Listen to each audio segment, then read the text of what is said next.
అందరికీ నమస్తే అండి. Good morning. ఈనాడు, ఆంధ్రజ్యోతి, సాక్షి మూడు పత్రికల్లో వచ్చిన వార్తలు, వాటిలో వాస్తవాలు, ఉద్దేశాలు అన్నీ కూడా మనం ఈ వీడియోలో ఉన్నట్టు చూద్దాం. ఈరోజు కాస్త లేట్ అయింది. నేను 7:17కి రికార్డింగ్ స్టార్ట్ చేశా. అంటే 7:45కి ఎండ్ అవుద్ది. మీకు రిలీజ్ అయ్యేటప్పటికి 8:15 లేదా 8:20 అవ్వచ్చు. జస్ట్ ఒక పావుగంట లేటు. జూలై 2వ వారంలో ఇప్పుడు మనకి నియోజకవర్గాల వారీగా టీం కావాలి అని నేను చెప్పినప్పుడు చాలామంది, దాదాపుగా 380 మంది మెయిల్ చేశారు.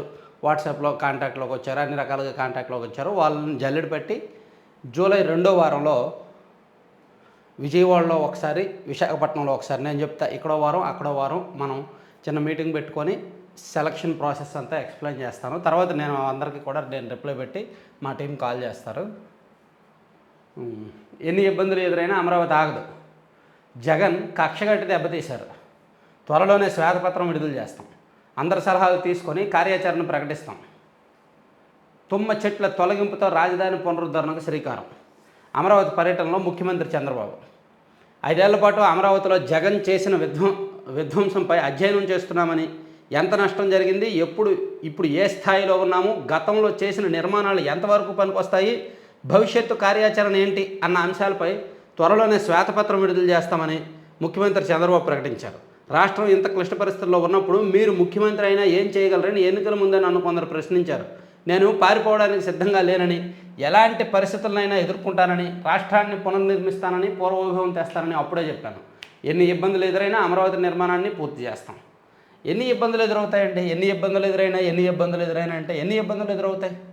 164 ఉంది మ్యాండేట్. 100, 90 ఉంటే అప్పుడు భయపడాలి ఇబ్బందులకి. అలాగే కేంద్రంలో అధికార పక్షంలో భాగస్వామ్యంగా ఉన్నాం. సో కేంద్రం సహకరించదేమో, నిధులు ఇవ్వదేమో అనుకోవడానికి. పైగా వాళ్ళు నిధులు ఇవ్వకపోతే మనం వాళ్ళని బెదిరించవచ్చు, మేము మీకు విత్డ్రా చేసుకుంటున్నామని. మనం బయటకు వచ్చేసిన టీడీపీ వాళ్ళు ఎన్డీఏ నుంచి బయటకు వచ్చేసిన మరుక్షణం జేడీయూ బయటకు వచ్చేస్తుంది, శివసేన బయటకు వచ్చేస్తుంది. అప్పుడు బీజేపీ ప్రభుత్వం కూలిపోద్ది, ఖచ్చితంగా కూలిపోద్ది. సో అవకాశం ఉంది. టీడీపీ సర్కార్కి అమరావతి నిర్మాణానికి తక్షణమే 10,000 కోట్లు అడిగే అవకాశం ఉంది, అడగొచ్చు. అలాగే పోలవరం నిర్మాణానికి కూడా డబ్బులు అడగొచ్చు. ఈ 2 నిర్మాణాల కోసం కేంద్రం నుంచి సహకారం కోరాలి. ఎలాగ ప్రత్యేక హోదా ఇవ్వట్లేదు కాబట్టి ఇవి అడగాలి. లేదు ఇవి ఇవ్వరా, ప్రత్యేక హోదా అడగండి. లేదంటే మొత్తం అందరి చేత విత్డ్రా చేసుకోండి, ఎన్డీఏలో వద్దు. ఎందుకంటే యూపీఏ తొలి సంతకం ప్రత్యేక హోదా మీదే అని పెట్టారు, రాహుల్ గాంధీ గారు అన్నారు. కాబట్టి అలా చేస్తే బెటర్, ఒకసారి ఆలోచించాలి. ఎన్ని ఇబ్బందులు ఎదురైనా అంటే అది సింపతి కోసం అన్ని కబుర్లా ఉంటాయి. ఇబ్బందులు ఎదురు అవ్వవు. మ్యాండేట్ ఉంది, కేంద్రంలో అధికారం ఉంది, కేంద్రంలో మన మంత్రులు ఉన్నారు, అన్ని రకాలుగానే ఉంది. ఏపీలో ఏ అంటే అమరావతి, పి అంటే పోలవరం అలా చెప్పుకోవడమే మిగిలింది నాయన. ఏపీ అంటే ఏ అంటే అమరావతి, పి అంటే పోలవరం చెప్పుకోవడానికి మిగిలింది. చెప్పుకోవడానికి చాలా బాగుంది. చంద్రబాబు భావోద్వేగం. పవిత్ర మట్టికి ప్రణమిల్లిన సీఎం చంద్రబాబు. చిట్టడివిని తలపిస్తున్న రాజధాని ప్రాంతం. నీళ్లలో నానుతున్న పునాదులు చూసి ఆవేదన. సో అమరావతి రాజధానికి శంకుస్థాపన చేసిన ఉద్దండరాయని పాలనలో పవిత్ర స్థలం మనమట్టి మన అమరావతి వద్ద మోకాళ్ళపై ప్రణమిల్లిన సీఎం చంద్రబాబు. సేమ్ అప్పుడు కూడా ఇలాగే మోకాళ్ళ మీద ప్రణమిల్లారు. అప్పుడు ఈ మట్టిలో ఒక చిన్న ముద్ద నరేంద్ర మోదీ గారు తీసుకొచ్చారు. ఈ మట్టిలో పోసే నీళ్ళు మన నరేంద్ర మోదీ గారు తీసుకొచ్చారు. ఇప్పుడు మళ్ళీ ఢిల్లీ వెళ్ళి అడగండి, అందులో ఏమైనా మట్టి నీళ్లు మిగిలిపోతే ఇస్తారేమో. ఇది 2015 నాటికి ఇలా ఉండేది, ఇప్పుడు ఇలా ఉందన్నమాట. శాశ్వత సచివాలయ భవనాల కోసం తీసిన పునాదుల్లో నీరు చోరిపోయి దయనీయంగా మారిన నిర్మాణాలను పరిశీలిస్తున్న సీఎం చంద్రబాబు. శాశ్వత సచివాలయ భవనం నిర్మాణం కోసం ఇక్కడ ఉంటే చుట్టూ చెరువులాగా అయిపోయింది చూడండి. పంచాయతీలను ముంచేశారు. 5,500 కోట్లు మళ్లించేశారు. నిర్ధారించిన పంచాయతీరాజ్ గ్రామీణాభివృద్ధి శాఖ. ఉప ముఖ్యమంత్రి పవన్ కళ్యాణ్కు సమగ్ర నివేదిక. కేంద్ర ప్రభుత్వం గ్రామాల అభివృద్ధి కోసం స్థానిక సంస్థలు కేటాయించిన 15వ ఆర్థిక సంఘం నిధుల్లోంచి గత వైకాపా ప్రభుత్వం 5,500 కోట్లు మళ్లించేసింది. వాటిలో పంచాయతీలకు సంబంధించినవి 3,198 కోట్లు ఉన్నాయి. మిగతా 2,302 కోట్లు జిల్లా మండల పరిషత్తులకు ఇచ్చినవి. ఆర్థిక సంఘం మార్గదర్శకాలకు విరుద్ధంగా విద్యుత్ ఛార్జీల బకాయిల పేరుతో వాటిని ఇతర అవసరాలకు మళ్లించింది. ఉప ముఖ్యమంత్రి పంచాయతీరాజ్ గ్రామీణాభివృద్ధి శాఖ మంత్రి పవన్ కళ్యాణ్ బుధవారం అధికారులతో నిర్వహించిన సమీక్షలో నిధుల మళ్లింపు విషయాన్ని అధికారులు నిర్ధారించారు. యాక్చువల్లీ ఇన్నాళ్ళు ఒక టాక్ ఉంది, కానీ ఎవరూ నిర్ధారించాల. ఎందుకంటే అధికారంలో ఉన్న వాళ్ళు అధికారులు నిర్ధారించాలి. గత ప్రభుత్వం ఉన్నప్పుడు తప్పు జరిగింది కాబట్టి గత ప్రభుత్వం ఓపెన్గా చెప్పలేదుగా. సో ఈ ప్రభుత్వం వచ్చాక నిధులు ఏ విధంగా మళ్లించారని చెప్పారు. ఇది సర్పంచులు ఎప్పటి నుంచో చెప్తున్నారు, పంచాయతీలకు వచ్చిన ఆర్థిక సంఘం నిధులను ప్రభుత్వం మళ్లించేస్తుంది అని. ఇది యాక్చువల్ చాలా తప్పు. దీనివలన పంచాయతీలకు కనీసం ఒక నీటి కుళాయి బాగు చేయాలన్నా, లేదంటే దోమల మందు కొట్టాలన్నా, లేదా రోడ్లు బాగు చేయాలన్నా, కాలువలు పూడికి తీయించాలన్నా కనీసం నిర్వహణ ఖర్చులు కూడా ఉండవన్నమాట. పంచాయతీలను ఆ పంచాయతీ వ్యవస్థను చంపేయడమే నిధులు మళ్లించేయడం అంటే. వాళ్ళకి వచ్చే నిధులే అరకొరగా ఉంటాయి, దాన్ని కూడా మళ్లించేసింది గత ప్రభుత్వం. 50% మించిన రిజర్వేషన్లు చెల్లవు. బీహార్లో 65% పెంచిన కోటా రద్దు. పట్నా హైకోర్టు సంచలన తీర్పు. ఎస్సీ, ఎస్టీ, ఓబీసీ, ఈబీసీలకు అనుకూల నితీష్ ప్రభుత్వ నిర్ణయానికి ఎదురుదెబ్బ. జనాభా ప్రాతిపదికన ఎస్సీ, ఎస్టీ, ఓబీసీ, ఈబీసీలకు విద్యా ఉద్యోగాల రిజర్వేషన్లను 50% నుంచి 65% పెంచుతూ బీహార్ ప్రభుత్వం తీసుకొచ్చిన సవరణ చట్టాన్ని పట్నా హైకోర్టు రద్దు చేసింది. గతంలో రాజ్యాంగ సవరణలు బట్టి లేదా సుప్రీంకోర్టు తీర్పును బట్టి రిజర్వేషన్లు 50% పెంచకూడదు కాబట్టి అది జరుగుద్ది. ఇది కోర్టులో యాక్సెప్ట్ చేయాలి అంటే రాజ్యాంగ సవరణ జరగాలి, రాజ్యాంగబద్ధంగా సవరణలు జరగాలి, రాష్ట్రపతి ఆమోదముద్ర వేయాలి, అన్నీ జరగాలి. అది ఒక పెద్ద ప్రాసెస్ అనమాట. అందుకే 50% రిజర్వేషన్లు మించట్లేదు, అక్కడ మించకూడదు. ఇప్పుడు కాపులకు రిజర్వేషన్లు ఇవ్వడానికి అదే సమస్య. అందుకే కాపులకు ఈబీసీలో 5% ఇచ్చేశారు. ఈబీసీలకు 10% ఉంటే అందులో కాపులకు 5% ఇస్తూ గతంలో టీడీపీ ప్రభుత్వం నిర్ణయం తీసుకుంటే జగన్మోహన్ రెడ్డి గారు అది ఎత్తేశారు. సరే, అది పక్కన పెడితే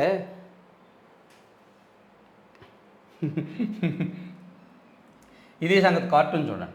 ఏపీలో ఏ అంటే అమరావతి, పి అంటే పోలవరం అంటే అదేంటి సార్ ఆయన అలా అంటారు. ఏ అంటే అప్పులు, పి అంటే పంపకాలు కదా అని జగన్మోహన్ రెడ్డి గారి దగ్గర ఆయన బొంట ఎవరో చెప్తున్నారంట. ఏ అంటే అప్పులు, పి అంటే పంపకాలు. అంటే గత ప్రభుత్వం అప్పులు తీసుకురావడం, పంపకాలు చేయడం, అదే ఏపీ అంటే అబ్రివేషన్ అదే మార్చేసింది. ఈ ప్రభుత్వం మాత్రం అమరావతి, పోలవరం అనేటట్టు మార్చిందని ఆ ఉద్దేశంతో రాశారు. ఇక 2029లో చంద్రబాబుకు సింగిల్ డిజిట్ సీట్లే, ప్రజల కోసం పోరాటాలు ముమ్మరం చేస్తాం. వైకాపా విస్తృత స్థాయి సమావేశంలో జగన్. ఇవన్నీ కాదు కానీ నిన్న జగన్మోహన్ రెడ్డి గారు మాట్లాడిన దానిలో ఒక ఆనిముత్యమైన డైలాగ్ ఉంది.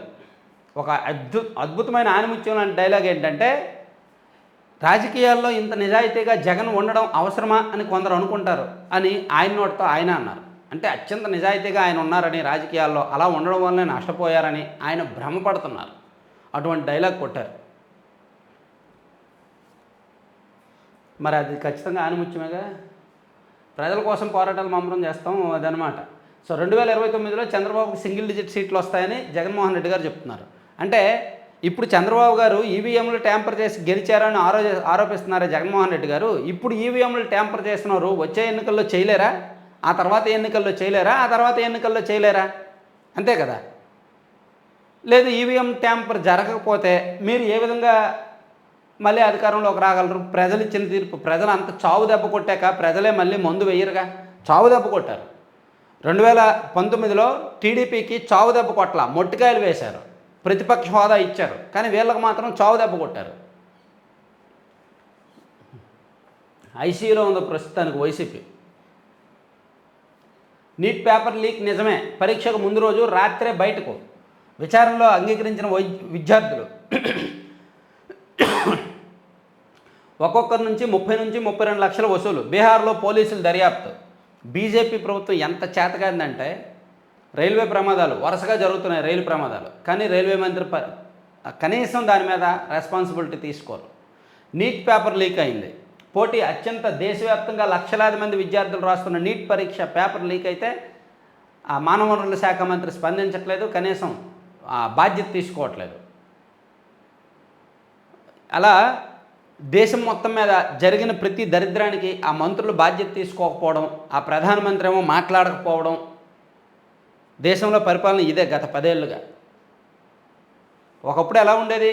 వాళ్ళ మంత్రిత్వ శాఖలో ఏమైనా జరిగితే సిగ్గుతో తలదించుకునే వాళ్ళ మంత్రులు రాజీనామా చేసేవాళ్ళు. పోనీ ఇప్పుడు రాజీనామాలు చేయక్కర్లా, అట్లీస్ట్ బాధ్యత వహించండి, మళ్ళీ జరగకుండా చూడండి. కేంద్రంలోనూ ఆ పరిస్థితి లేదు, రాష్ట్రాల్లోనూ ఆ పరిస్థితి లేదు. ఎంతసేపు ఆ పార్టీ అధ్యక్షుడికి, ఆ ప్రధానమంత్రికి, ఆ ముఖ్యమంత్రికి భజన చేసుకున్నప్పటికి సరిపోద్ది. ప్రొటెం స్పీకర్గా గోరంట్ల బుచ్చే చౌదరి ప్రమాణం చేయించిన జస్టిస్ అబ్దుల్ నజీర్. సో ఈరోజు ఎమ్మెల్యేల ప్రమాణ స్వీకారం ఉంది. ఎమ్మెల్యేల చేత ప్రొటెం స్పీకర్గా వ్యవహరిస్తున్న గోరంట్ల బుచ్చే చౌదరి గారు ప్రమాణ స్వీకారం చేపిస్తారు. రేపు స్పీకర్ ఎన్నిక ఉంటుంది. అయ్యన్న పాత్రుడు గారు స్పీకర్గా వ్యవహరిస్తారు. రేపు ఆయన ఎన్నికవుతారనమాట. ఎడిట్ పోస్టులు భర్తీ చేసేది ఎవరు? తానే ప్రభుత్వంలో వ్యవహరిస్తున్న సురేష్ కుమార్. విద్యాశాఖ మంత్రి లోకేష్కు తెలియకుండానే ఎడిట్ టీచర్ పోస్టుల భర్తీకి ఆదేశాలు. ఒక్కో పోస్టుకు 40 లక్షలు వసూలు. ఎడిట్ టీచర్ పోస్టులను హాట్ కేకుల్లో అమ్మేస్తున్నారు. వైకాపా ప్రభుత్వంలో ఈ పోస్టుల భర్తీ విషయంలో తీసుకున్న నిర్ణయాన్ని తనకే సర్వాధికారాలు ఉన్నట్లుగా భావిస్తూ పాఠశాల విద్యాశాఖ కమిషనర్ సురేష్ కుమార్ ఇప్పుడు అమలు చేసేస్తున్నారు. నిజానికి ప్రభుత్వం మారినప్పుడు విధానపరమైన నిర్ణయాలు కూడా మారిపోతాయి. అందువల్ల ఇలాంటి ముఖ్యమైన విషయాల్లో విద్యాశాఖ మంత్రి నారా లోకేష్కి చెప్పాల్సిన అవసరం ఉంటుంది. ఆ విషయాన్ని ఏమాత్రం పట్టించుకోకుండా ఇష్టారాజ్యంగా ఏకపక్షంగా మెమోలు జారీ చేసేస్తున్నారు. ఒక రకంగా తానే ప్రభుత్వం అన్నట్టుగా సురేష్ కుమార్ వ్యవహరిస్తున్నారంట. ఒక్కొక్క పోస్టుకి 40 లక్షలు రేటు పెట్టి అమ్మేస్తున్నారంట ఎయిడెడ్ స్కూల్స్లో టీచర్ పోస్టులు. ఇచ్చినోడికి సిగ్గు ఉండదు, అమ్మినోడికి అసలే ఉండదు. ఈరోజు అంతర్జాతీయ యోగా దినోత్సవం. సో ఈరోజు నరేంద్ర మోదీ గారి విన్యాసాలు బోల్డ్ ఉంటాయి. రేపు పత్రికల్లో మొదటి పేజీల్లో ఆ విన్యాసాలు చూడడానికి రెడీగా ఉందాం. మము చెక్కిన శిల్పి మరలి రామోజీరావుకు గ్రూప్ సంస్థల ఉద్యోగుల ఘన నివాళులు. తెలుగు రాష్ట్రాల్లోని ఈనాడు కార్యాలయాల్లో భాషపాంజలి. తెలుగు రాష్ట్రాల్లో ఉన్న ఈనాడు ఆఫీసులు అన్నింటిలో కూడా నిన్న రామోజీరావు గారికి నివాళులు అర్పించారు. ఉప ముఖ్యమంత్రి పవన్ కళ్యాణ్ ఓఎస్డీగా యువ ఐఏఎస్ అధికారి కృష్ణతేజ. ప్రత్యేక అనుమతి ఇచ్చిన చంద్రబాబు. కేరళ నుంచి డిప్యుటేషన్పై పంపాలని కేంద్రానికి లేఖ. ఉప ముఖ్యమంత్రి Pawan Kalyan officer on special duty ఓఎస్డీగా కేరళలో పనిచేస్తున్న ఆంధ్రప్రదేశ్కి చెందిన యువ ఐఏఎస్ అధికారి మైలవరపు విఆర్ కృష్ణతేజ రానున్నారు. సాధారణంగా ఆర్డీఓ స్థాయి అధికారులను మంత్రులకు ఓఎస్డీలుగా నియమిస్తారు. అయితే పవన్ కళ్యాణ్ కోసం ఐఏఎస్ అధికారి కృష్ణతేజ నియామకానికి ముఖ్యమంత్రి చంద్రబాబు ప్రత్యేక అనుమతి ఇచ్చారు. పవన్ కళ్యాణ్ గారికి పూర్తి స్థాయిలో ప్రయారిటీ ఉంటుంది. అడవుల పరిరక్షణకు ప్రత్యేక రూట్ మ్యాప్ అంట, మంచిది. కదిలే అక్షరాల మాలిక కళాక్షరిక. మొదటిసారిగా తెలుగులో హల్లులతో పాపప్ పుస్తకం. హైదరాబాద్కు టెక్కి వినూత్న ప్రయోగం, మంచిది. జగన్ భక్త ఐపీఎస్ అధికారులపై వేటు. ప్రింటింగ్ అండ్ స్టేషనరీ కమిషనర్గా రాజేంద్రనాథ్ రెడ్డి, పివి సునీల్ కుమార్, రిశాంత్ రెడ్డిలకు పోస్టింగే లేదు. వైకాపా నాయకుల అరాచకాలు కొమ్ము కాశారనే ఫిర్యాదులు. జగన్ ప్రభుత్వ హయాంలో వైకాపాలో అంటకాగుతూ ఆ పార్టీ నాయకుల అరాచకాలు కొమ్ము కాసిన వివాదాస్పద ఐపీఎస్ అధికారులపై రాష్ట్ర ప్రభుత్వం బదిలీ వేటు వేసింది. రాజేంద్రనాథ్ రెడ్డి గారికి ఏమో ప్రింటింగ్ అండ్ స్టేషనరీ కమిషనర్గా ఇచ్చారంట. సునీల్ కుమార్ గారికి అలాగే రిశాంత్ రెడ్డి గారికి ప్రస్తుతానికి పోస్టింగ్ ఇవ్వలేదంట. మరి ఈయన ఎక్కడున్నారు? ఆయన పేరు రఘురామరెడ్డి గారు అండ్ సంజీవ్ కుమార్ గారు వాళ్ళు ఎక్కడున్నారు? వాళ్ళది ప్రస్తుతానికైతే లేదు. జాడలేని వరుణుడు, మండుతున్న భానుడు. వర్షాలు పడుతున్నాయిగా మా ఊర్లో. మీ ఊర్లో పడట్లేదా? మా ఊర్లో పడుతున్నాయి. నేటి నుంచే అసెంబ్లీ సమావేశాలు. తొలుత సీఎం చంద్రబాబు, తర్వాత డిప్యూటీ సీఎం పవన్ కళ్యాణ్ ప్రమాణ స్వీకారం. ఆ తర్వాత ఆల్ఫాబెటిక్ ఆర్డర్లో, ఇంగ్లీష్ ఆల్ఫాబెటిక్ ఆర్డర్లో 1 by 1 వస్తుంది. ఆ లెక్కన వైఎస్ జగన్మోహన్ రెడ్డి గారు ఎప్పుడో చివరన, పాపం వైఎస్ జగన్మోహన్ రెడ్డి గారికి అసెంబ్లీలో ప్రతిపక్ష హోదా లేదు కాబట్టి ముందు సీట్లో కూర్చోడానికి లేదు, ఎక్కడో వెనక సీట్లో కూర్చోబెడతారు. ఎన్నాళ్ళు ప్రతిపక్ష నేతగా ముందున్నారు, తర్వాత అధికార పక్ష నేతగా ముందున్నారు. ఇప్పుడేమో సాధారణ ఎమ్మెల్యేగా మాత్రమే అసెంబ్లీలో ఉండాలి. ప్రోటోకాల్ ఉండవు, సెక్యూరిటీలు ఉండవు. సాధారణ ఎమ్మెల్యేలకు ఎలా ట్రీట్మెంట్ ఉంటుందో ఆయనకు కూడా అటువంటి ట్రీట్మెంటే ఉంటుంది. పాపం ప్రజలు కనీసం ఒక 18-19 ఇచ్చినా బాగుండేది, ప్రతిపక్ష హోదా అయినా ఉండేది. ఇప్పుడు ఆ ప్రతిపక్ష హోదా కూడా లేదు. మరీ అంత కక్ష కట్టారేంటో ప్రజలు. అంత నిజాయితీ పరుడి మీద అంత కక్ష కడితే ఎలా? అటువంటి నిజాయితీ పరుడు దొరుకుతాడా మళ్ళీ? ఏమయ్యా, ఆయనలో ఉన్న నిజాయితీని, నాలో ఉన్న అందాన్ని ఎప్పుడూ కూడా శంకించొద్దు. అమరావతి లైన్ కదిలింది. 5 ఏళ్ల పాటు పట్టించుకొని వైకాపా సర్కారు. ప్రభుత్వం మారడంతో రైల్వే శాఖ ఉరుకులు. ఎర్రుపాలెం అమరావతి నంబూరు లైన్కు గుర్తింపు. 5 సంవత్సరాలు ఇలా రాస్తూ ఉండండి, ఆ తర్వాత ఏదో ఒకటి ఎవరో ఒకరు వస్తారు, మళ్ళీ ఎత్తిపడేస్తారు. లేనిపోని ఆశలు కల్పిస్తారు. జగన్ అక్రమాస్తుల కేసులో డిశ్చార్జ్ పిటిషన్లపై విచారణ ప్రారంభం. ఏపీ మాజీ సీఎం జగన్ అక్రమాస్తుల కేసుల్లోని డిశ్చార్జ్ పిటిషన్లపై హైదరాబాద్లోని సిబిఐ కోర్టులో గురువారం విచారణ ప్రారంభమైందంట. జస్టిస్ ఏవి శేషాయి మానవతావాది, హైకోర్టు, మంచిది. తర్వాత స్త్రీనిధి విభాగంలో ఆ కీలక అధికారిదే హవా. ప్రభుత్వం మారిన వైకాపా మత్తు దిగనమైన పదోన్నతుల కల్పనకు ఆగమేఘాలపై చర్యలు. మొదటి నుంచి వైకాపాకు వంతపడేలా నిర్ణయాలు. చాలా డిపార్ట్మెంట్స్లో ఇంటర్నల్గా ఇప్పుడు ఐఏఎస్లు మారిపోవచ్చు, హెచ్ఓడీలు మారిపోవచ్చు, లేదా మంత్రులు మారిపోవచ్చు. కానీ పేషీల్లో ఉన్న ఉద్యోగులు, దిగువ స్థాయి ఉద్యోగులను మార్చలేరు. వాళ్ళకి బొక్కలన్నీ తెలుసు. ఆ వ్యవస్థలో ఏం చేస్తే డబ్బులు వస్తాయి, ఎవరు గత ప్రభుత్వం ఎలా చేసి సంపాదించారు. సో వీళ్ళకి కొన్ని మార్గాలు తెలుస్తాయి. ఆ అక్రమ మార్గాల్లో ఆ వ్యవస్థని, ఆ సంస్థని, ఆ శాఖని భ్రష్టు పట్టిస్తారనమాట. ఫర్ ఎగ్జాంపుల్ పోలీసు, ఒక జిల్లాలో పోలీస్ కార్యాలయం ఉంటుంది. అందులో ఎస్పీని మార్చేస్తే మొత్తం వ్యవస్థ మారిపోదు. లేదా ఎస్పీ గారు ఓఎస్డీని మారిస్తే మొత్తం వ్యవస్థ మారిపోదు.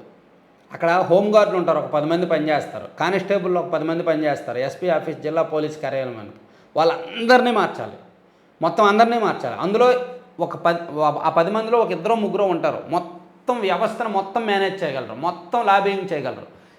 చిన్న స్థాయిలో ఉన్నప్పటికీ మొత్తం శాఖనే భ్రష్టు పట్టించగలరు, ఆ ఆఫీస్నే భ్రష్టు పట్టించగలరు. అటువంటి వాళ్ళని గుర్తించి మార్చడమే ప్రభుత్వం మారాక లక్ష్యం. కానీ అటువంటి వాళ్ళని గుర్తించలేరు. గుర్తించేలోగా వాళ్ళు చేయాల్సిన లాబింగ్ వాళ్ళు చేసేస్తారు. అట్లా అంత ఈజీ కాదు. ప్రభుత్వాలు మారిపోయిన వెంటనే అందులో ఉన్న అక్రమాలన్నీ బయటపెట్టేయడం అయితే అంత ఈజీ కాదు. మనసారా ధన్యవాదాలు.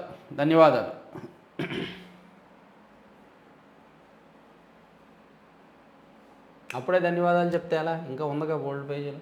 చంద్రబాబు భావోద్వేగం, చిట్టడివిని తలపిస్తున్న రాజధాని ప్రాంతం, మొండిగోడలతో మిగిలిపోయిన భవనాలు, పవిత్ర మట్టికి ప్రణమిల్లిన సీఎం చంద్రబాబు, నీళ్లలో నానుతున్న పునాదులు చూసి ఆవేదన. సరదాగా రేపు రాజధాని చూద్దాం. రేపు వెళ్తాను రాజధాని. రేపు నేను ఎలాగో విజయవాడలో ఉంటా, కొన్ని అపాయింట్మెంట్స్ ఉన్నాయి. అలాగే రాజధాని వెళ్ళి చూసొద్దాం. ఆ దగ్గరలో ఉన్న సబ్స్క్రైబర్స్ ఎవరైనా వస్తానంటే రండి. రాజధాని ప్రాంతంలో ఉన్న సబ్స్క్రైబర్స్ రేపు ఉదయం 11 గంటలకి ఈ రాజధాని ప్రాంతానికి రండి. అక్కడ మొత్తం చూసి అక్కడ రైతులతో వీళ్ళతో మాట్లాడి మంచి వీడియోస్ చేద్దాం. ఆ దగ్గరలో ఉన్న సబ్స్క్రైబర్స్ ఎవరైనా రావడానికి ఇంట్రెస్ట్ ఉంటే కింద నా డిస్క్రిప్షన్లో నా మెయిల్ ఐడి ఉంటుంది, మెయిల్ చేయండి.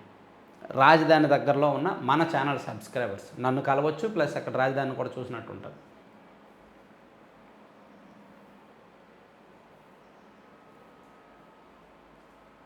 నాలుగున్నరేళ్లుగా సస్పెన్షన్లోనే డీఎస్పీ ఊరట కలిగించిన ఎన్డీఏ సర్కార్. వైకాపా ప్రభుత్వం ఓ డీఎస్పీని ఉద్దేశపూర్వకంగా 4.5 ఏళ్ల పాటు సస్పెన్షన్లో.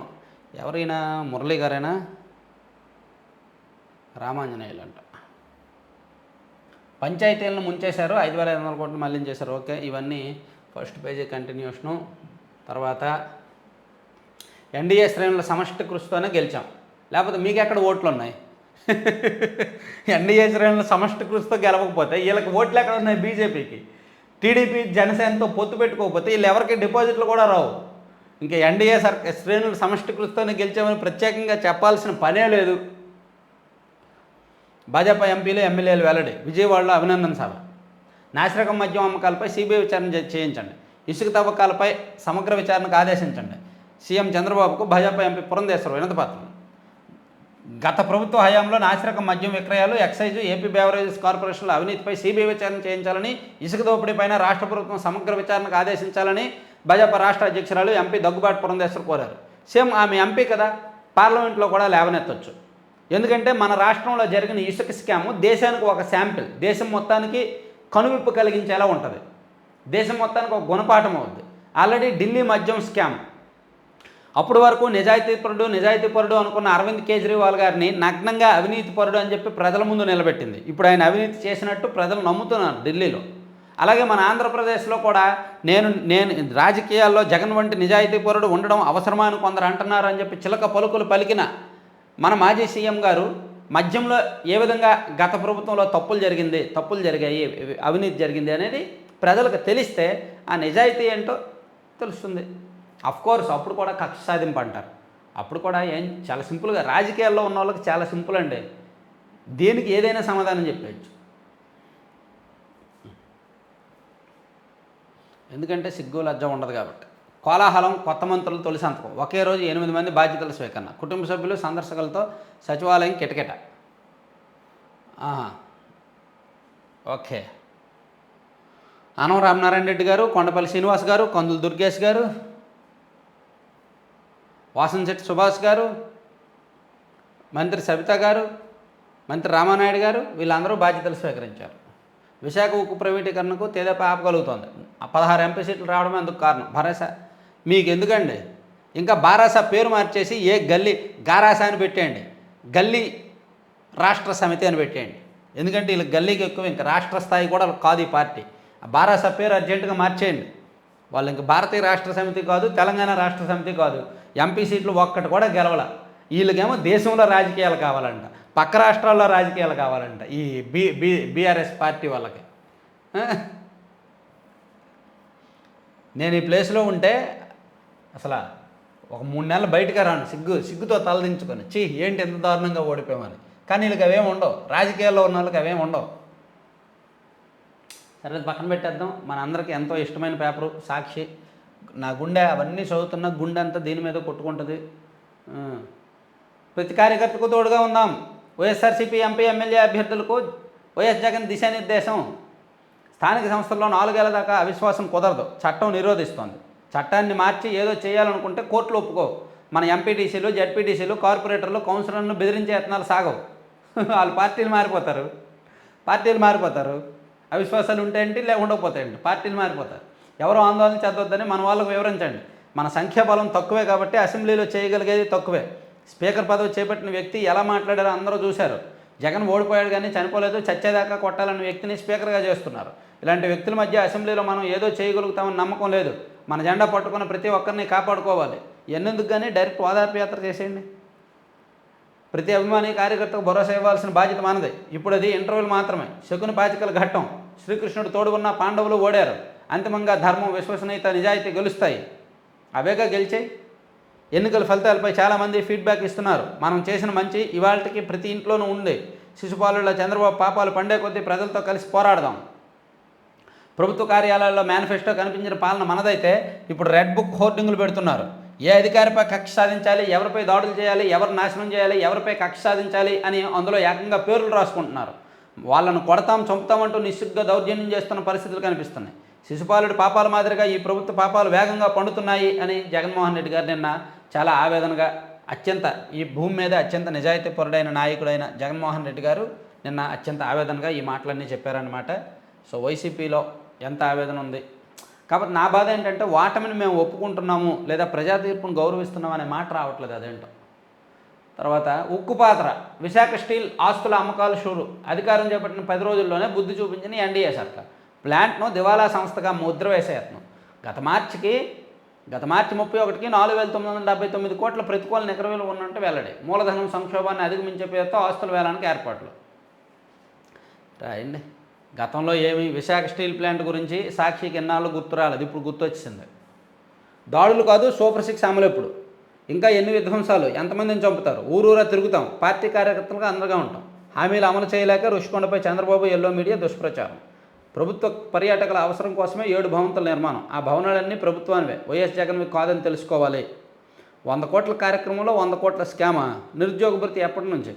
మరి లేని ఇన్నర్ రింగ్ రోడ్లో 1000 కోట్ల స్కామ్ జరిగిపోయిందని వీళ్ళు చెప్పారుగా వైసీపీ వాళ్ళు. మరి ఇప్పుడు 100 కోట్ల కార్యక్రమంలో 100 కోట్ల స్కామ్ అంటే ఆశ్చర్యమే ఉంది. భూములమ్మి రాజధాని నిర్మిస్తాం. అమరావతి పర్యటనలో సీఎం చంద్రబాబు. మొత్తం 55,000 ఎకరాలు సేకరించాం. మిగిలిన భూములమ్మి రాజధాని కట్టుకోవచ్చు. రాజధాని సంపత్తోనే సంక్షేమ పథకాల అమలు. రాజధాని పరిస్థితిపై శ్వేతపత్రం విడుదల చేస్తాం. భవిష్యత్తు కార్యాచరణపై అధ్యయనం చేయాల్సి ఉంది. ఇవన్నీ కూడా ఇచ్చారు. తర్వాత కప్పం కడతారా, కంపెనీ మూసేస్తారా? లారీకి 1000, నెలకు 1,50,00,000. యూబీ బీర్ కంపెనీకి ఎచ్చెర్ల ఎమ్మెల్యే ముఠా అల్టిమేటం. కాదన్నందుకు కంపెనీపై దాడి, విధ్వంసం. కంపెనీ ప్రతినిధులను చితకబాదిన దుండగులు. ఫిర్యాదు చేసినా పట్టించుకోని పోలీసులు. కేంద్ర హోంశాఖ ఆదేశంతో ఎట్టకేలకు కేసు నమోదు. కంపెనీ ప్రతినిధులపై అట్రాసిటీ కేసు పెట్టిన ఎమ్మెల్యే వర్గీయులు. మంత్రి అచ్చెన్నాయుడు రంగప్రవేశం. ఎమ్మెల్యే వెనుక ఎవరున్నారో అర్థం చేసుకున్న కంపెనీ ప్రతినిధులు. ఎమ్మెల్యే ఇంటికి వెళ్ళిన కంపెనీ ప్రతినిధులు. మామూలుకు సమ్మతించి ఉత్పత్తి ప్రారంభించాలని ఎమ్మెల్యే ఆదేశం. ఇవి ఎక్కువయ్యాయి. ఒక 7-8 నియోజకవర్గాల్లో ఆల్రెడీ వసూళ్లు మొదలయ్యాయి. బెదిరించి వసూలు చేస్తున్నారు. చిన్న చిన్న కంపెనీల దగ్గర, కొంతమంది దగ్గర ఎమ్మెల్యేలు అనుచరులు బెదిరించి మరీ వసూలు చేస్తున్నారు. 7 నియోజకవర్గాల్లో నాకు సమాచారం ఉంది. సో ఇప్పుడు సోషల్ మీడియా చాలా అగ్రెసివ్గా ఉన్నారు. ఊరుకోరు. ఎమ్మెల్యేలు ఆ విషయం తెలుసుకోవాలి. ఏదో గెలిచాం కదా, భారీ మెజార్టీలు వచ్చాయి కదా, మనం ఏం చేసినా పర్లేదు, రాష్ట్రంలో కేంద్రంలో మనమే అధికారం అనుకోవచ్చు. అంతిమంగా ప్రజలే నిర్ణేతలు, అది మర్చిపోకూడదు. రేపే సాక్షిని మూసేయిస్తా. ఉదయం 10 గంటలకు మూతేయకపోతే చూడండి రా. టీడీపీ నేత జేసీ ప్రభాకర్ రెడ్డి. వైఎస్ఆర్సీపీ కౌన్సిలర్లపై హత్యాయత్నం. రాయచోట్ల రెచ్చిపోయిన టీడీపీ నేత సయ్యద్ ఖాన్ గ్యాంగ్. కొనసాగుతున్న విధ్వంసం. రాష్ట్ర వ్యాప్తంగా శిలాఫలకాలపై టీడీపీ శ్రేణుల దాడులు, ప్రభుత్వ ఆస్తుల ధ్వంసం. సో ఇవన్నీ మనందరికీ ఎంతో ప్రీతిపాత్రమైన, మనందరికీ ఎంతో ఇష్టమైన సాక్షిలో వచ్చిన వార్తలు. పనిలో పని Tide is SRK, stain removal king. Tide అంటే టైడ్ ఎంత బాగా పనిచేస్తుందో, ఎంత అద్భుతమైనదో, ఈ యాడ్ ఎంత నిజమైనదో, ఈ వార్తలు కూడా అంతే నిజమైనవి అనే సంగతి మనందరికీ తెలుసు.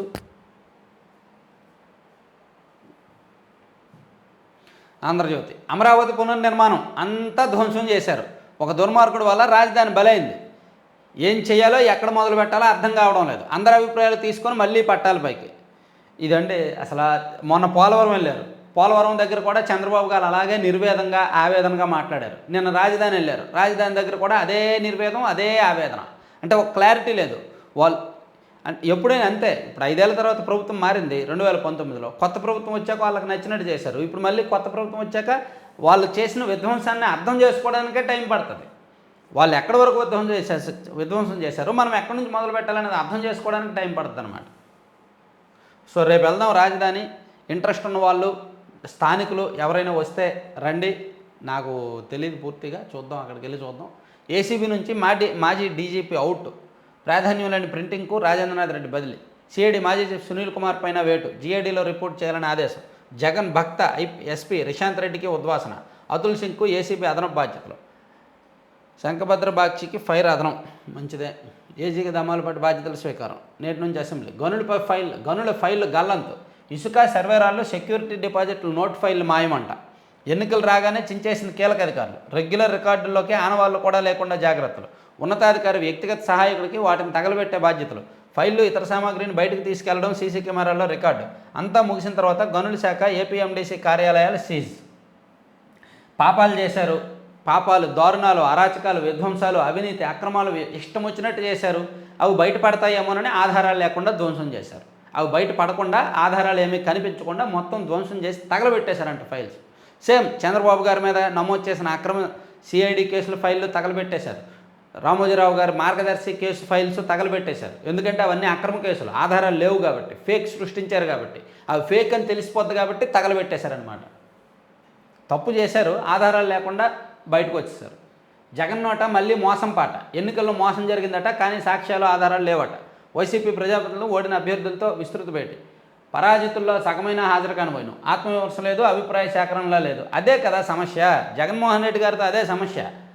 ఆత్మవిమర్శ చేసుకోవాలి, అభిప్రాయ సేకరణ చేసుకోవాలి. 4 గోళ్ల మధ్య మీటింగ్ పెట్టుకున్నప్పుడు ఎందుకు ఓడిపోయాము, మీ జిల్లాల్లో సమస్యలు ఏంటని పెద్దలు పెద్దిరెడ్డి గారి లాంటి వాళ్ళ ద్వారా మాట్లాడించాలి, వైవి సుబ్బారెడ్డి గారి ద్వారా మాట్లాడించాలి.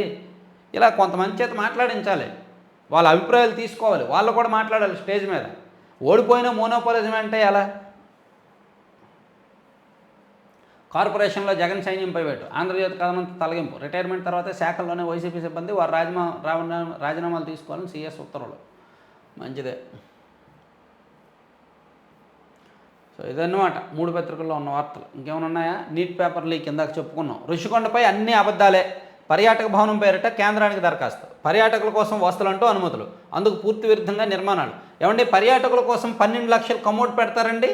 పర్యాటకుల కోసం 50 లక్షలు పెట్టి బాత్రూమ్ కడతారండి? పర్యాటకుల కోసం ఇంత అందంగా విదేశాల నుంచి 60,000 రూపాయల లైట్లు తెప్పిస్తారండి? పర్యాటకుల కోసం ఆ శాండ్లర్ లైట్లు 8 లక్షలు 9 లక్షలు పెట్టి పెడతారండి? పర్యాటకులు ఏమైనా అడిగారండి? పర్యాటకుల కోసం అని చెప్తారు. గతంలో అక్కడక్కడ ఏపీటీడీసీకి చెందిన హరిత రిసార్ట్స్, వాటి స్థానంలో సీఎం క్యాంపు కార్యాలయానికి ప్లాన్. 58 గదులు కూలగొట్టి కొత్తగా కట్టిన 12 గదులే.